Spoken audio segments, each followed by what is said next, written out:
আমি আজরাইলের জীবনী পড়তে গিয়ে পেয়েছিলাম যে কেমন কঠোরতে। এই পৃথিবীতে যখন আদম নবীকে আল্লাহ বানাবেন তো মাটি নিতে পাঠিয়েছিলেন ফেরেশতাদের, যারে যারে পাঠিয়েছে একটা ফেরেশতাও মাটির কন্দন দেখে পারে নাই। শেষ পর্যন্ত আজরাইল এসে থাবা লাগিয়েছিল, খামসা দিয়েছিল মাটিতে, ও কন্দন করেছিল। আজরাইল বলেছে, দেখেন আপনার কন্দনে আমার মন গলবে না, কারণ আমি আমার মালিকের নির্দেশ পালন করছি। অথচ এর আগে 3 ফেরেশতা কিন্তু এসেছিল, জিবরাইল, মিকাইল, ইসরাফিল। কন্দন দেখে তারা ভুলে গেছে, পারে নাই।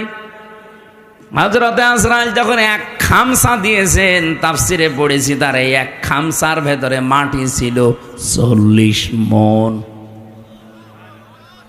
ওইটা দিয়ে আমাদের আদম নবীকে আল্লাহ বানিয়েছিলেন, আদি পিতাকে। 60 হাত লম্বা, 36 হাত মোটা। আমার মনে হয় এরকম মানুষ যদি এখানে আসে আমরা অনেক অজ্ঞান হয়ে যাব। আপনি চিন্তা করতে পারেন, 60 হাত লম্বা, এদিকে মোটা হচ্ছে 36 হাত।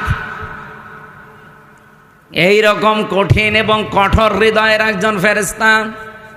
তিনি বলেন, আমি জীবনে 2 দিন কন্দন করেছিলাম মানুষের জান কবজ করতে গিয়ে, তাছাড়া আমার কোনো দিন চোখে পানি আসে নাই। একদিন এই আজরাইল, এই সাদ্দাত যেদিন জন্ম নেয় ওই দিন, আর এই আর একদিন যেদিন ও মারা যায় ওই দিন। ও জন্ম হয়েছিল নদীর ভেতরে, সাগরে জাহাজ ডুবে গেলে ওর মা একটা কাঠের উপরে, তক্তার উপরে ভাসছিল। ওই সময় ওর জন্ম হয়। কাঠটা বুকের উপরে রেখে দিয়ে সন্তানটা কাঁধের উপরে রেখে এভাবে কষ্ট করে করে চলছিল। হঠাৎ আল্লাহ বললেন, আজরাইল, এই মহিলার জান কবজ করে নিয়ে আস। আজরাইল এসেছিল, দৃশ্য দেখে বলছে, আল্লাহ, এ অথই সাগরে এই ছেলেটা, তোমারে যা বলেছি কাজ করে আসো, কিছু দেখা লাগবে না। ও কিন্তু জান কবজ করার পরে মেয়েটা পানির নিচে তলিয়ে গেছে, আরে বাচ্চাটা সাগরে ভাসছিল এই কাঠের ওপরে। ভাসতে ভাসতে এক কিনারায় পৌঁছিয়ে দিয়েছে ঢেউ তাকে। বাঘে নিয়ে তারে মানুষ করে বাঘের দুধ খেয়ে লোকটা বড় হয়েছে। বলেন তো কোথা থেকে কোথায় নিয়ে এসেছে আল্লাহ তাকে? এই লোকটা যেদিন হুদ নবীর কাছে নিজের পরিচয় দিয়ে যে জান্নাত জাহান্নামের কথা তুমি শোনালে, তোমার ওই জান্নাত আমার লাগবে না, আমি নিজে জান্নাত বানাবো। 20 বছর সময় নিয়ে 22,000 শ্রমিক কাজে লাগিয়ে ওর আয়ত্তে, ওর রাজ্যে যত সোনা রূপা ছিল সবগুলোকে একত্রিত করে ইট বানিয়েছে সোনা রূপা এগুলো দিয়ে দিয়ে। জান্নাতের ভেতরে ছোট ছোট খোপড়ি ঘর বানিয়েছে। হোর আর গেলমানের নাম শুনেছিল। এই জন্য এলাকায় যারা যুবক যুবতী আছে 16 থেকে 30 বছর এই বয়সের, উঠতি বয়সের যুবক যুবতীদেরকে নিয়ে ওই ঘরের ভেতরে ও বলেছে এটা হোর আর গেলমান। জান্নাত আজকে উদ্বোধন করবে।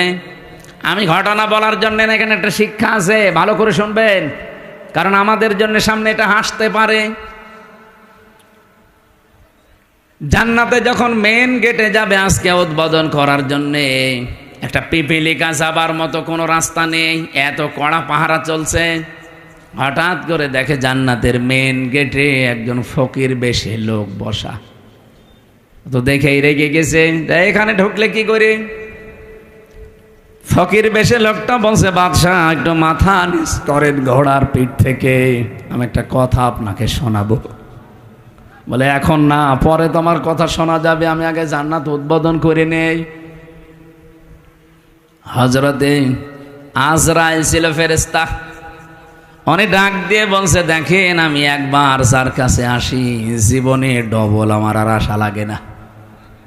আমি ফকির বেশে এসেছি, মনে হচ্ছে ফকির, আমি কিন্তু দুনিয়ার সাধারণ ফকির না, আমি আজরাইল। এই জানটা কবজ করবে। আল্লাহ রাব্বুল আলামিন নির্দেশ দিয়েছেন, ইযা জাজালুহুম লা ইয়াস্তাখিরুনা সাআতাও ওয়া লা ইয়াস্তাকদিমুন। যখন যার কাছে আজল চলে আসে মানে মরণ, ওকে আমি 1 সেকেন্ড আগেও দেই না, পরেও দেই না, নির্ধারিত সময় তুলে নেই। এই লোকটা জোর করে বলেছিল, ফেরেশতা একটু সময় দাও, আমি শুধু বানানো জান্নাত এক নজর দেখেই চলে আসবো, তখন আমার জান নিয়ে নিও, আমার কোনো আফসোস নেই। ফেরেশতা বলেছে, না, জান্নাতের চৌকাঠ পর্যন্ত স্পর্শ করার কোনো অনুমতি আমার কাছে নেই। ঘোড়ার পিঠ থেকে লোকটা তারপরও জোর করে নামতে গিয়েছে, ওখান থেকে জান কবজ করেছে ঘোড়ার পিঠ থেকে। তাফসিরে তাবারিতে দেখেছি জান্নাতের চৌকাঠ স্পর্শ করার আগে ও মাটিতে ত্রাস করে পড়ে গেছে। এখানে আমার কয়েকটা শিক্ষা পেলাম, আপনারা হয়তো টের পাচ্ছেন না, তাই আমি কিন্তু টের পেয়েছি। এখানে শিক্ষাগুলো কি? তাফসিরে তাবারি ও নাটোর বাসী আজরাইল বলেন, এই দিন ও যখন আমার কাছে অনুমতি চাইছিল যে 20 বছর একাধারে 22,000 শ্রমিক কাজ করে, আমি বিশাল আকাঙ্ক্ষা নিয়ে আসি যে একটু প্রবেশ করে চলে আসব, আল্লাহর নির্দেশ ছিল না। আমি এই দিন ওর জান কবজ করতে গিয়ে কেঁদে ফেলেছিলাম। তাহলে আজরাইল কেঁদেছে একটা লোকের জন্য জীবনে 2 বার, একবার ওর মায়ের জান কবজ করার সময়, একবার ওর জান। মুফাসসির বলেন, কেন আল্লাহ তাকে চৌকাঠ পর্যন্ত স্পর্শ করতে দেয় না জানো? যখন হুদ নবীর কাছ থেকে জান্নাতের বর্ণনাগুলো শুনে শুনে জান্নাত বানাচ্ছিল, নবীকে বলছে, কিভাবে আল্লাহ জান্নাত বানিয়েছে? তোমার তো ওই সহিফার ভেতরে আছে, ওই সহিফা থেকে বলো দেখি। আমাদের নবীকে আল্লাহ বড় কিতাব দিয়েছিলেন, অন্যান্য নবীদেরকে আল্লাহ ছোট ছোট কিতাব দিয়েছিলেন, ওইটার নাম কি? সহিফা। ওখানে জান্নাত জাহান্নামের বর্ণনা ছিল, কিছু উপদেশ ছিল। ওখান থেকে বর্ণনা শুনে শুনে যে জান্নাত এইভাবে এইভাবে আল্লাহ বানাবে, ও ঠিক ওই কায়দায় বানিয়েছে।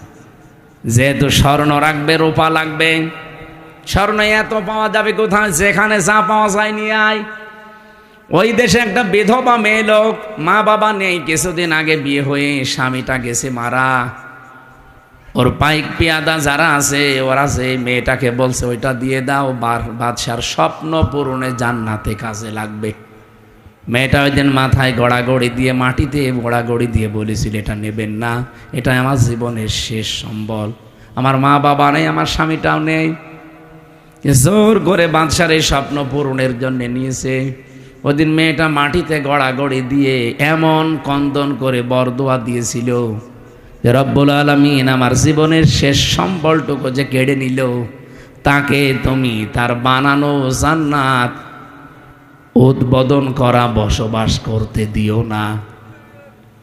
আমি হাদিসে পড়েছি, ইত্তাকি দাওয়াতাল মাজলুম ফাইন্নাহা লাইসা বাইনাহু ওয়া বাইনাল্লাহি হিজাব। মুসলিম শরীফের হাদিস।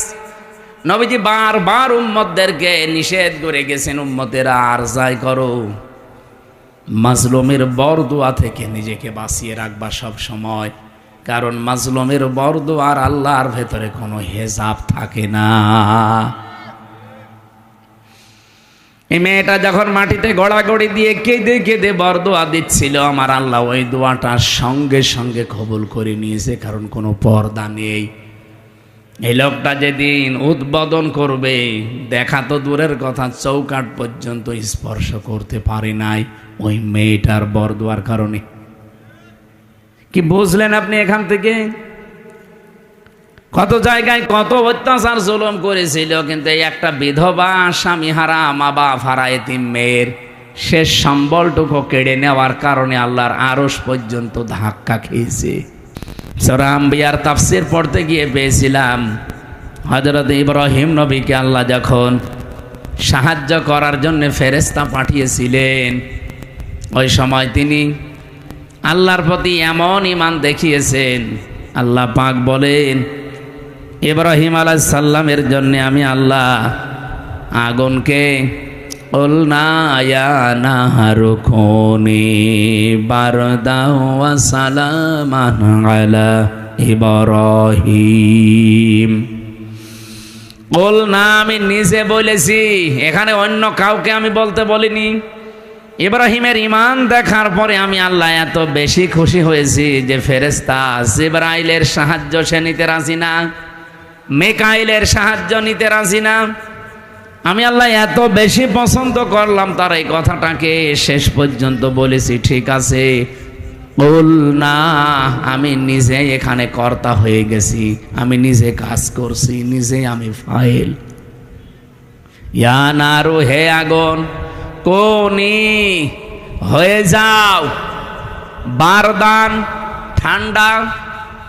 আল্লাহ বারদান দেওয়ার পরে সালামান শব্দ মাঝখানে যদি না দিয়ে একবারে দিতেন আলা ইব্রাহিম, আমার ইব্রাহিমের প্রতি ঠান্ডা হয়ে যা। আল্লাহর হুকুম পাওয়ার সঙ্গে সঙ্গে আগুন এত বেশি ঠান্ডা হয়ে যেত, তখন আবার লেপ তোষক লাগতো গরম করার জন্যে। আল্লাহ সালামান দিয়ে তামাম দুনিয়ার মানুষকে বোঝাতে চেয়েছেন, পৃথিবীতে আজও যদি ইব্রাহিম নবীর মতো ঈমান কোন জায়গায় আমি আল্লাহ দেখি, ওদের আগুনগুলো যেমন আমি সালামান বানাবো, ওদের বৃষ্টি ঠান্ডা যে প্রচণ্ড বরফগুলো আমি আল্লাহ সালামান বানাবো। সালামান দিয়ে তাফসিরে ফি জিলালিল কোরআনে সাইয়্যিদ কুতুব লিখেছেন, এই শব্দটা যদি আল্লাহ না, ইব্রাহিম নবী কিন্তু আগুনের ভেতরে 40 দিন থাকতে পারতেন না। এত বেশি ঠান্ডা হয়ে যেত যে থাকার অযোগ্য হয়ে যেত জায়গাটা, উনি আবার বরফ হয়ে যেতেন। আল্লাহ বলেন যদি সালামান না দিতাম, আগুনটা একটু গরম থাকতো, তখন আবার ফ্যান দেওয়া লাগতো জিবরাইল মিকাইলকে দিয়ে, যে ফ্যান নিয়ে যাও অথবা এসি সেট করো, পাখা নিয়ে যাও। না, এমন শব্দ আমি চয়ন করে লাগিয়ে দিয়েছি, সালামান মানে শান্তি, একেবারে গরমও না ঠান্ডাও না। এই জায়গাটা অন্তত আমি আল্লাহর নির্দেশ যতদিনের পরে না আসে ততদিন এটা নাতিশীতোষ্ণ হয়ে যাও। এয়ার কন্ডিশন যেটা বলা হয়, নয় ঠান্ডা নয় গরম, এরকম একটা পরিবেশ তৈরি হও। আগুন হুকুম মেনে তাই হয়েছিল 40 দিন। পরবর্তীতে হযরত ইব্রাহিমের নাতনি যারা, তারা জিজ্ঞাসা করতো, দাদা দুনিয়ার জীবনে আপনি সবচাইতে শান্তি পেয়েছেন কত? উনি বলেছিলেন, এই পৃথিবীতে যতদিন আমি হায়াত পেয়েছি সবচাইতে বেশি শান্তি সুখে আরামে ছিলাম ওই 40 দিন যখন আগুনে ছিলাম। তার মানে আগুনের ভেতরেও শান্তি দিতে পারে কে? সব কিছুর ওপরে যেন ওনার ক্ষমতা চলছে। ইসরায়েলেদেরকে আমার মনে হচ্ছে আল্লাহ রাখবে না, কারণ এখন এরা আর পৃথিবীর কোনো মানুষের টার্গেট নেই, এরা সরাসরি টার্গেট হয়ে গেছে আমার আল্লাহর। এবার একটা পরিচিত আয়াত শোনাচ্ছে, ইন্নামাস সাবিলু আলাল্লাযীনা ইয়াযলিমুনান নাস ওয়া ইয়াবগুনা ফিল আরদি বিগাইরিল হক।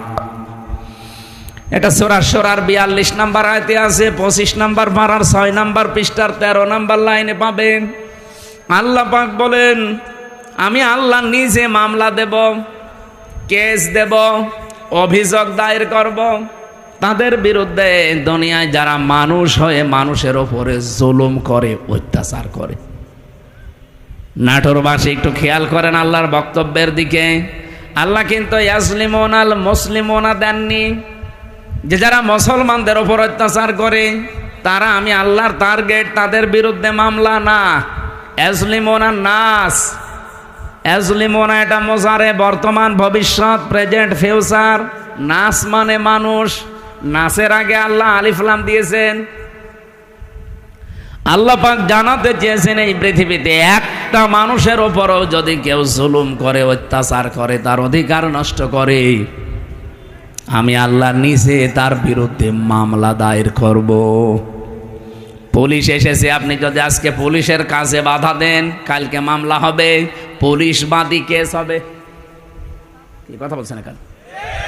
আপনি জিজ্ঞাসা করেন ওনাদের কাজে বাধা দেবেন, কালকে আপনি মামলার আসামি হয়ে যাবেন, পুলিশ বাদী মামলা হবে।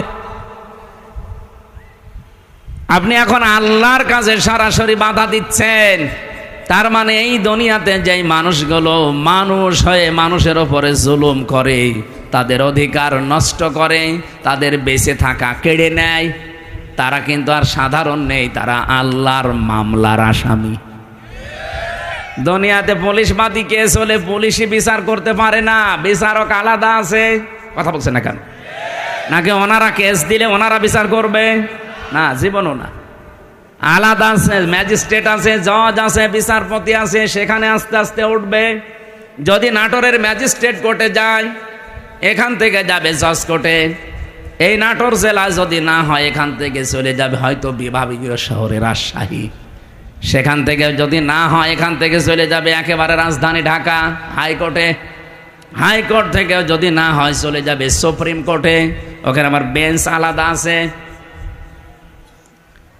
এই যে বাংলাদেশের সিস্টেমগুলো দেখলেন, যারাই মামলা দিক তারা নিজেরা বিচার করতে পারে না, আলাদা আলাদা বেঞ্চ আছে। আর আল্লাহ বলেন, আমি নিজে মামলার দায়ের করব আর নিজেই বিচার করব। আপনি কথার ওজন টের পাচ্ছেন? আল্লাহ নিজে মামলা দায়ের করবে, নিজেই বাদী, আবার নিজেই বিচারপতি। সুতরাং এই 15.5 বছরে বাংলাদেশে যারা জুলুম করেছেন, আপনি নিজে তো জানেন যে আপনি জালেম কিনা। আপনি কিন্তু আর হামজার মামলার আসামি নেই, আপনি সরাসরি আল্লাহর মামলার আসামি। আমার নিজের মামলাটাই বলছি, মামলার আয়ু থেকে শুরু করে একেবারে যিনি নির্দেশ দিয়েছেন ওই পালিয়ে গেছে উনি, এই প্রত্যেকটা জায়গায় আমি দেখেছি এরা সব আমার উপরে অবিচার করেছে। কারণ মামলাটা যদি আমি সম্পৃক্ত থাকতাম, আল্লাহর কসম কোরআন আমার সামনে, জীবনেও কোনোদিনে কথা তুলতাম না।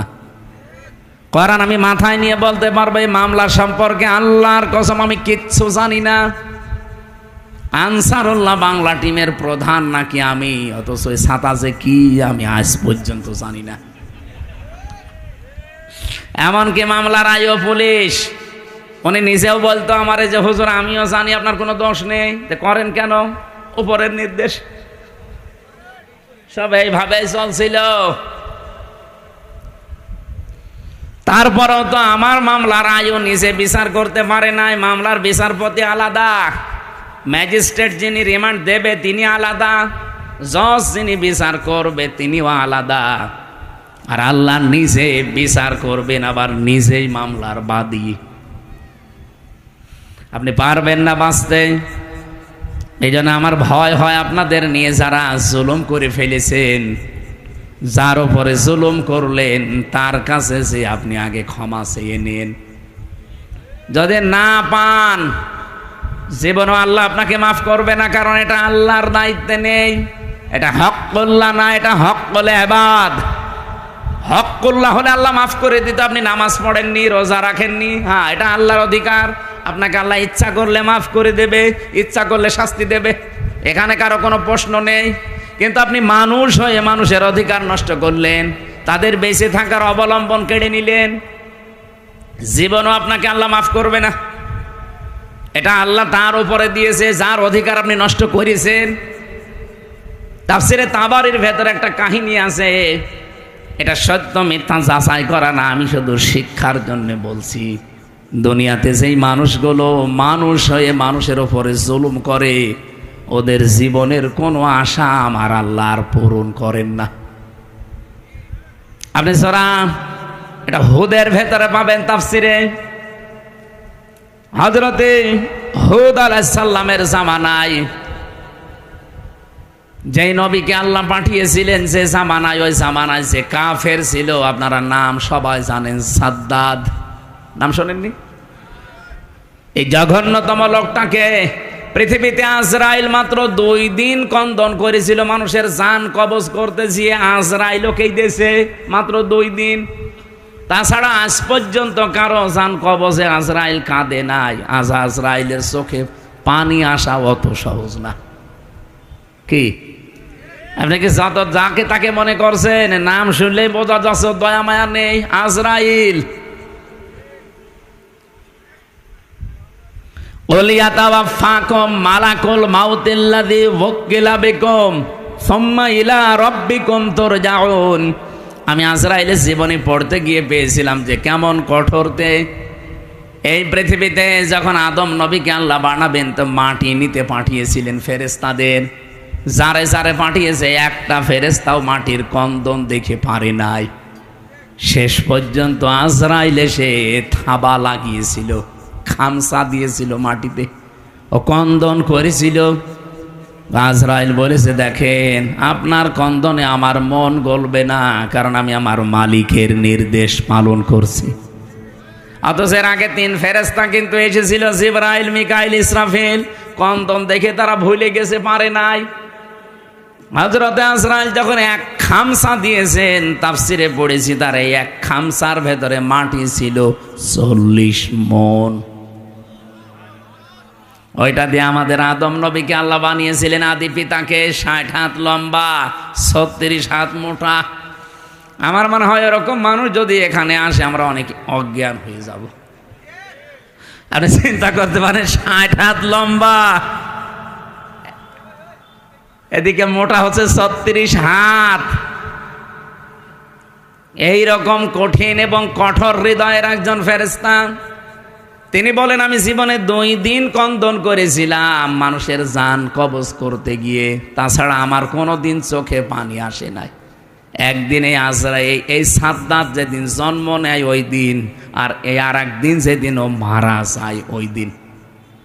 ও জন্ম হয়েছিল নদীর ভেতরে, সাগরে জাহাজ ডুবে গেলে ওর মা একটা কাঠের উপরে, তক্তার উপরে ভাসছিল।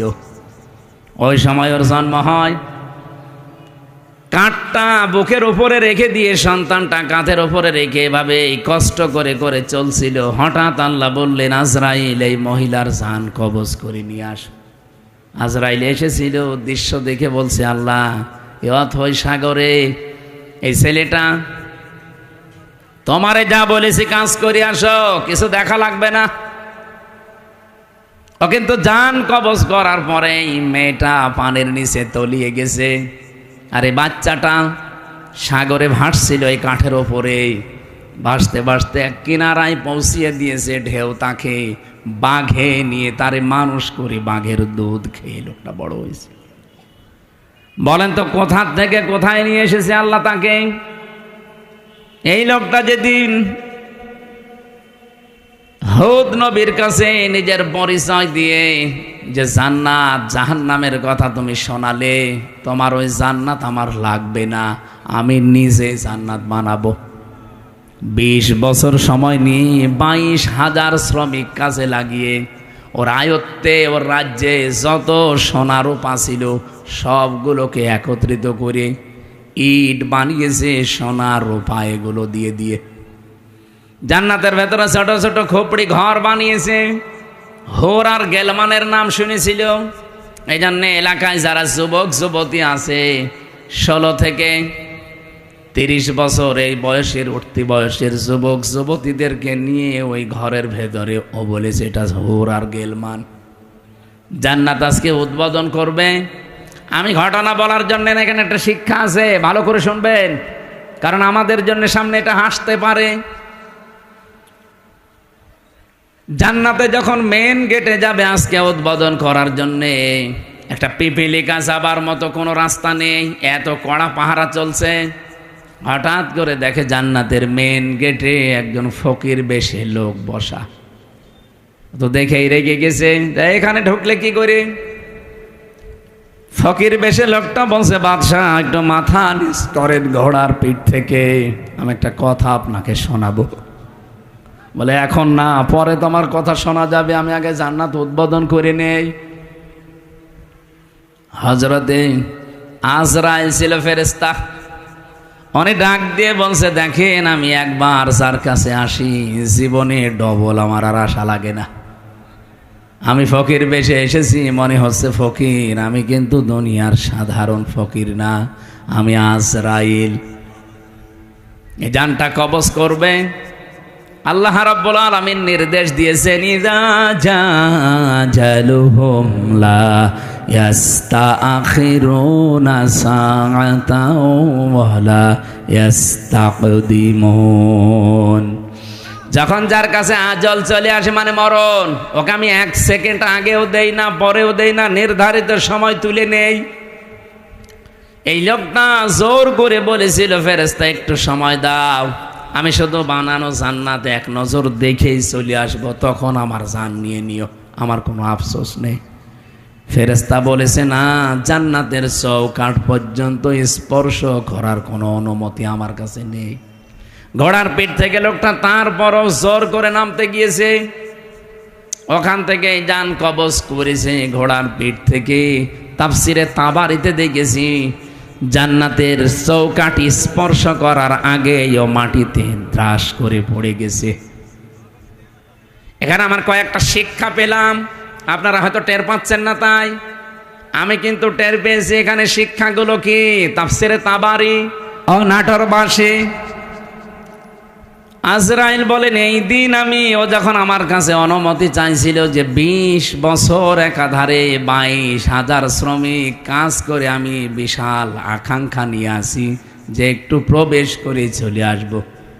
আল্লাহর নির্দেশ ছিল না,